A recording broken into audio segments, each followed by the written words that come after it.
Okay, continuing in the land of pathology, we can't ignore the tumors. You know that the tumors can be benign. Tumors are a mass, which can be a benign mass or a malignant mass. The benign mass, uh, you know that the benign mass we are not much worried about. We have studied in pathology a lot of times the benign or the malignant. In the benign mass, we are not so much worried about the prognosis effect. But in the orbital tumors, any tumor, the location is important. In the orbital tumors, even the benign masses are important because they occupy the space in the orbit and hence are responsible for many symptoms such as diplopia and all that. So even the benign tumors have to be excised in the orbital tumors, and the malignant tumors, though they already are they can be life threatening, so they have to be removed. And the treatment of any tumor can be either surgery, radiotherapy, or chemotherapy. So it all depends on the location of the tumor and the age of the patient of the treatment you decide, of the treatment plan we decide. Okay, so continuing with the pathology of the pathology in the orbit, the orbital tumors, they can be benign or malignant. They arise primarily within the orbit or secondarily from the adjacent sources such as the eyelids, the paranasal sinuses, or the intracranial compartment. They can also be metastatic from the distinct sites.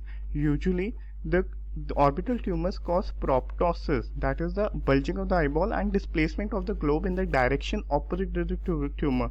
Where the tumor is located, the eyeball will be proptosed opposite to the direction of it. There can be pain, there can be diplopia, and the vision loss. It is diagnosed mainly on the basis of the history examination and neuroimaging, CT, MRI, or both, and the confirmation often ultimately requires a biopsy. Any tumor can be confirmed only with the biopsy. CT or MRI are just the investigations. Causes and the treatment vary by the age group. This is the flowchart in your. This is a table in your book about the various tumors in the children and the adult groups. The origin of these tumors can be congenital, vascular, neural, mesenchymal, hematopoietic, metastatic, parasitic. Okay. What are the benign pediatric tumors we should know when we talk about the orbit?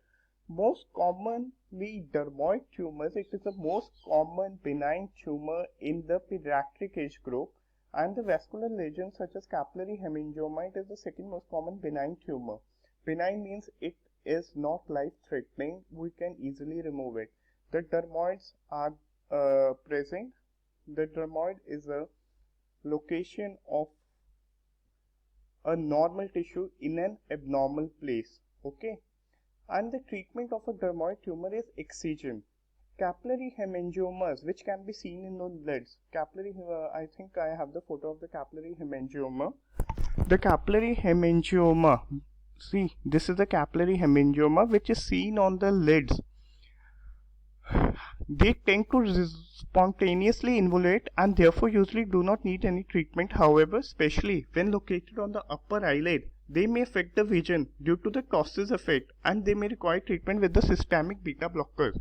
Okay, the small lymphangiomas, that is the tumors of the lymph vessels, do not cause symptoms and may be followed clinically. For the larger lymphangiomas or those that are causing symptoms, options include surgical debulking, intralesional sclerotherapy, where we inject sclerosed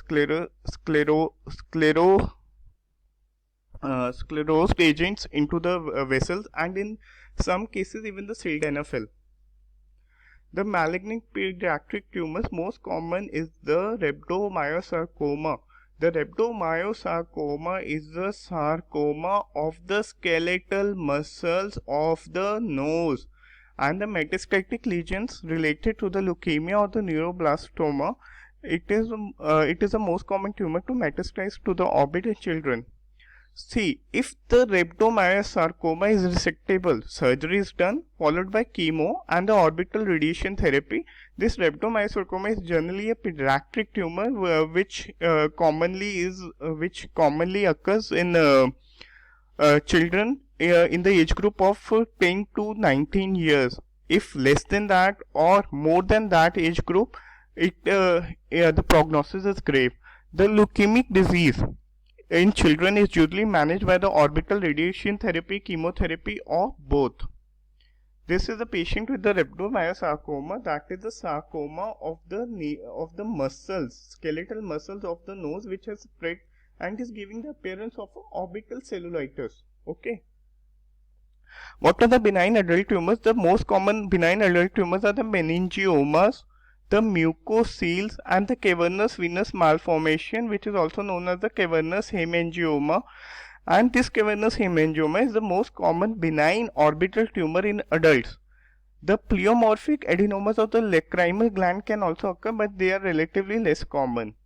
When symptomatic, sphenoid wing meningiomas, that is the tumor of the meninges at the sphenoid wing, they are treated by debulking via craniotomy, that is opening up the skull, and sometimes followed by the course of radiation therapy.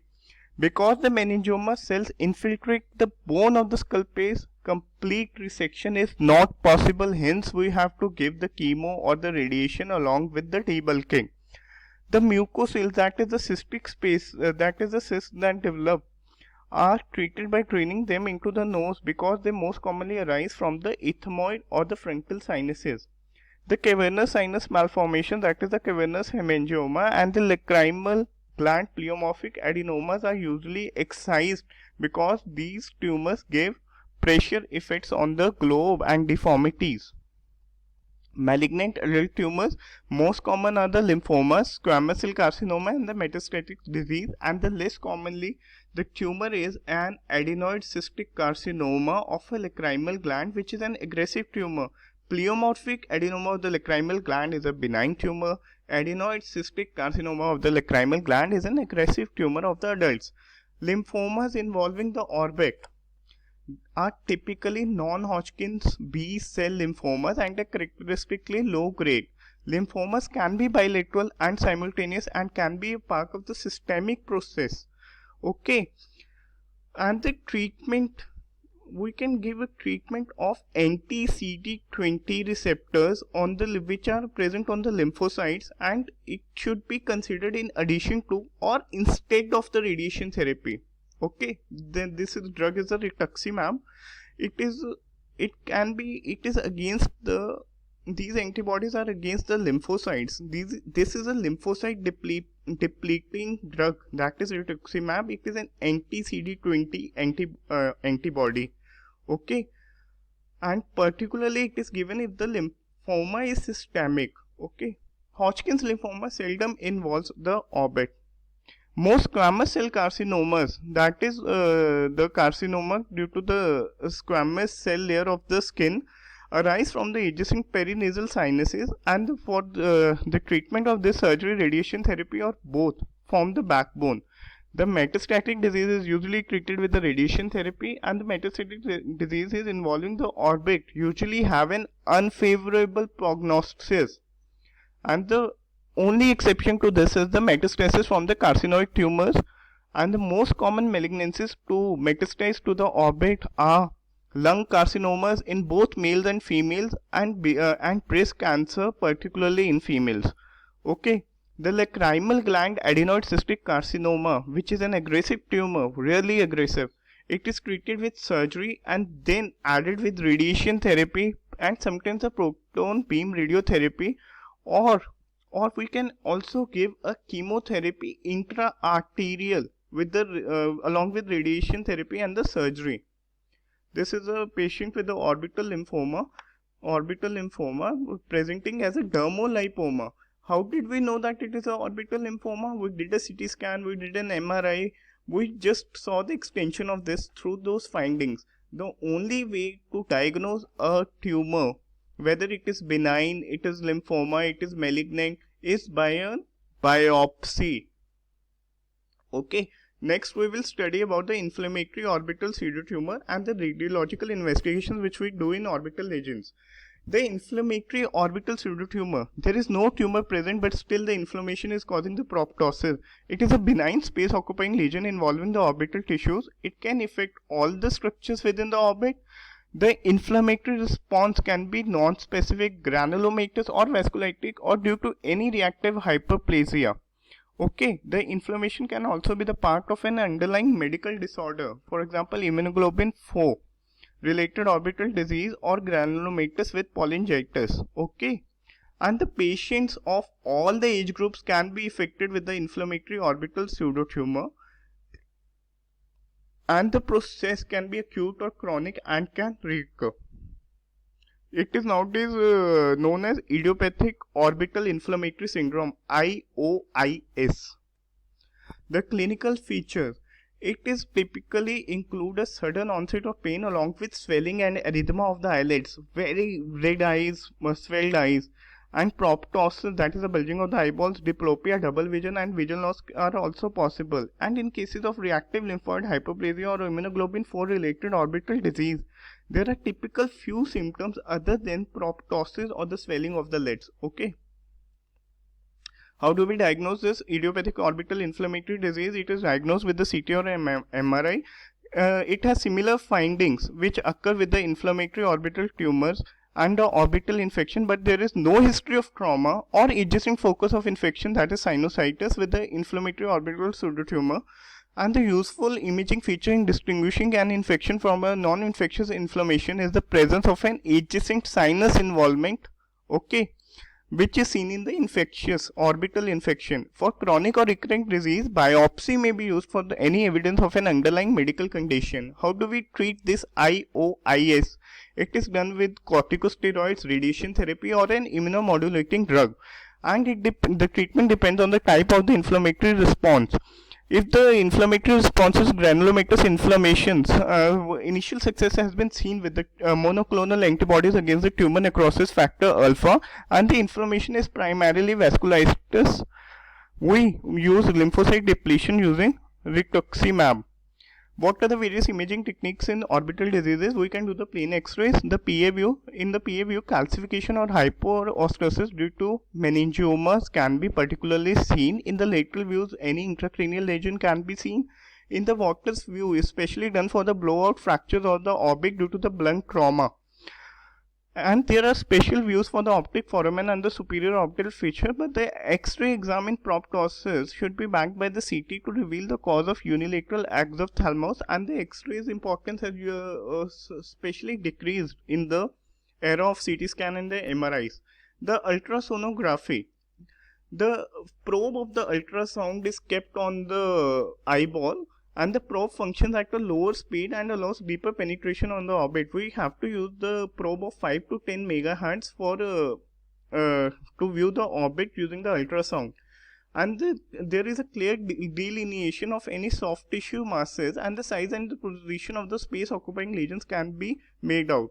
And there is a real pulsatile ultrasonography in which the pulsatile changes can be seen, as in a carotid cavernous fistula. This is an ultrasound showing a well encapsulated mass in the orbit with medium to high amplitude echoes spikes on the A scan, which is suggestive of hemangioma. CT in the orbital lesions can be done. The fat in the intracornal space is a low density tissue on the CT scan, and then this helps as a natural contrast medium. This is an accurate method of diagnosis when the soft tissues are involved, and it helps in the anatomical extent of the space occupying lesions. The body scanner is used for the CT scan of the orbit is particularly useful, and it gives both the as it gives all the axial scans, the coronal scans, the oblique scans, and the sagittal scans. The MRI gives a high resolution images of the orbit, and there is an advantage that it doesn't use the ionizing radiation. It images the soft tissues in the orbit and the glow. In general, the CT scan is used for the to image the bony lesions, and MRI for the soft tissues. The contraindication for an MRI is a magnetic foreign body. Angiography can be done to detect the vascular anomalies in the orbit or within the cranium.